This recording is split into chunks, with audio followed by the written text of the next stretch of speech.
నువ్వేం చేస్తావు మీరు కట్టకుండా నేను వచ్చి నేను అడగాల్సిన బాధ్యత నాకు ఉంది.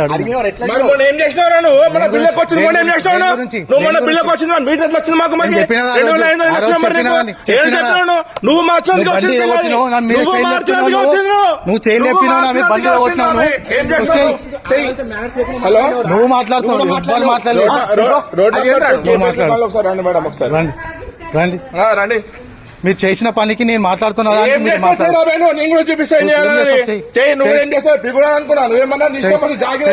గవర్నమెంట్ జాబ్ ఉందని అనుకున్నా బిల్లు కట్టకుండా ఇదే మాట్లాడుతా బండిగా కొట్టినావు నువ్వేం చేస్తావు చెయ్యి నువ్వేం చేస్తావు చెయ్యి నీకు బిల్లు కట్టమని వస్తే నువ్వు బండి ఎత్తేస్తా బండి కొడతావు చేతులు కొడతావు మాట్లాడుతున్నావు మాట్లాడు మళ్ళా మాట్లాడుతున్నావు నువ్వు లేకపోతే రిబాబు అనుకున్నావు